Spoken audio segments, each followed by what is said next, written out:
नमस्कार दोस्तों, स्वागत है आपका YouTube चैनल कंपटीशन बॉस पर और मैं हूं नीतीश। दोस्तों यहाँ हम बात करेंगे पेडागोजी के 30 क्वेश्चंस की। ये क्वेश्चंस आपको सीटेट ही नहीं किसी भी स्टेट के टेट में काम आने वाले हैं। चाहे आप हरियाणा से टेट दें, चाहे उत्तर प्रदेश से दें, चाहे मध्य प्रदेश से, चाहे राजस्थान का रीट या आर टेट आप देने जा रहे हो। ये क्वेश्चन सभी एग्जाम में बराबर आपको यूजफुल होंगे। बस आपको वीडियो को देखना है और क्वेश्चंस को बार बार सुनना है ताकि आपको याद हो जाए। PDF में समय आने पर आपको दे दूंगा, लिंक आपको मिल जाएगा।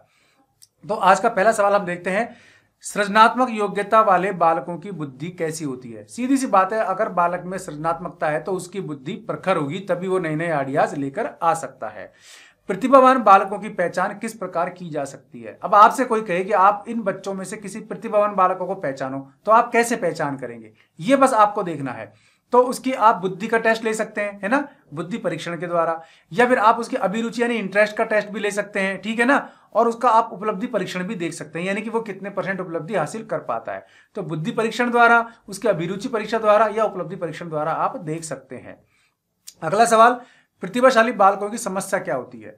देखो, जो बच्चा जितना इंटेलिजेंट होता है ना, वो उतना ही समस्यात्मक बालक होता है, ये ध्यान रखना है।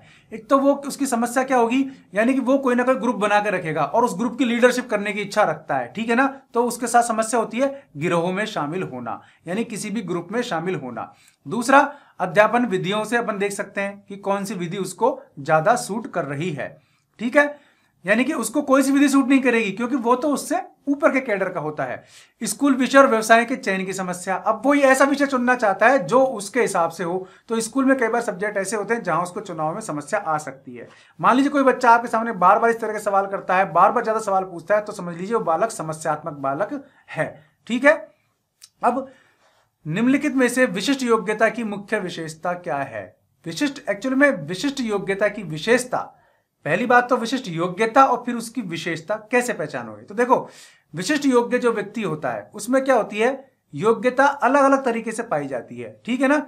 और वह इस योग्यता को क्या करता है, प्रयास के द्वारा, यानी कि वो अभ्यास के द्वारा इसे अर्जित करता है। तो इसकी सबसे बड़ी समस्या क्या हो गई कि एक तो उसमें विभिन्न योग्यताएं पाई जाएंगी और उसमें अभ्यास के द्वारा वो अर्जित की हुई होंगी। ये एक्चुअल में टॉपिक छोटे छोटे तरीके से मैं क्लियर करने की कोशिश कर रहा हूं ताकि एग्जाम के टाइम पे आपको बड़ी अच्छे से रिकॉल हो जाए। जैसे क्वेश्चन आएगा आपको क्लिक कर जाएगा, ये आपको तब पता लगेगा जब आप एग्जाम देने जाएंगे। अच्छा, अब सुनिए, किसी व्यक्ति को कौन से विषय पढ़ने चाहिए, ठीक है ना, किसी व्यक्ति को कौन से विषय पढ़ने चाहिए, कौन से व्यवसाय करना चाहिए, किस क्षेत्र में उसे अधिक सफलता मिल सकती है। अभिरुचि निर्देशन करने के लिए अभिरुचियों के मापन की आवश्यकता पड़ती है। अभिरुचि परीक्षण का मुख्य अभिप्राय मानवीय पदार्थ का उत्तम प्रयोग करना है और अतिशय को रोकना है। ये एक कोटेशन है, कोटेशन फिर पढ़ रहा हूं कि किसी व्यक्ति को कौन से विषय पढ़ने चाहिए, उसे कौन सा व्यवसाय करना चाहिए, किस क्षेत्र में उसे अधिक सफलता मिल सकती है। अभिरुचि निर्देशन करने के लिए अभिरुचियों के मापन की आवश्यकता पड़ती है। अभिरुचि परीक्षण का मुख्य अभिप्राय मानवीय पदार्थ का उत्तम प्रयोग करना है और अतिशय को रोकना है। यह किसने कहा था, ये एक भारतीय वैज्ञानिक थे, मनोवैज्ञानिक N तिवारी, उनका कोटेशन है। ये कम पूछा जाता है इस तरह कोटेशन, फिर भी एक बार एग्जाम में आया हुआ है तो इसलिए यहां मैंने इसको शामिल किया हुआ है। अंधे बालकों को कैसे पढ़ा सकते हैं आप, उन्हें टीचिंग कैसे देंगे, ब्रेल लिपि के द्वारा। कैसे देंगे, ब्रेल लिपि के द्वारा, है ना। अब मान लीजिए कोई बालक चोरी कर रहा है, तो वो बालक कैसा होगा, प्रखर बुद्धि का होगा या समस्यात्मक बालक होगा, ठीक है ना। तो वो समस्यात्मक बालक होगा। तो सवाल आ सकता है इस तरह का कि निम्न में से कौन बालक समस्यात्मक बालक है, जो चोरी कर रहा है, जो पढ़ाई में लगा हुआ है, जो अध्यापकों का कहना मानता है, जो स्कूल आने के बाद अनुशासन का पालन करता है। सीधी सी बात है, जो बालक चोरी करता है वो आपका समस्यात्मक बालक होगा, ठीक है ना। बालकों की समस्यात्मक व्यवहार का कारण क्या नहीं होता, ठीक है ना। तो मनोरंजन की सुविधा पर बालक को दे देंगे तो उसकी समस्या नहीं रहेगी, यानी वो अपने काम धंधे से सीधा सीधा लगा रहेगा, क्लास में डिस्टर्ब नहीं करेगा, ठीक है ना। अब अगला सवाल है, ब्रोन फेन ब्रेनर ने समाज नीति विधि किस तथ्य का विवरण एवं मूल्यांकन माना है। समाज नीति को किस तथ्य का विवरण माना है उन्होंने सामाजिक स्थिति का माना है, साथ साथ सामाजिक ढांचा और सामाजिक चेष्टा का विवरण भी माना है। सवाल फिर देखो, ब्रोन फ्रेन बेनर ने समाज नीति विधि किस तथ्य का विवरण एवं मूल्यांकन माना है, समाज नीति विधि को, ठीक है। तो सामाजिक स्थिति का माना है उन्होंने, सामाजिक ढांचे का माना है और सामाजिक चेष्टा का भी माना है। अगला सवाल, जेविंग्स के अनुसार समाज नीति विधि क्या है। जेविंग्स के अनुसार समाज नीति विधि क्या है, यह कोड के रूप में भी आ सकता है। तो सामाजिक ढांचे की सरलतम प्रस्तुति और सामाजिक ढांचे की रेखीय प्रस्तुति दोनों ही, यानी सामाजिक ढांचे की सरलतम और रेखीय प्रस्तुति समाजमिति विधि है। अगला सवाल क्या है कि समाजमिति विधि में तथ्यों के प्रस्तुतिकरण एवं व्यवस्था के लिए प्रयोग की जाने वाली पद्धति कौन सी है?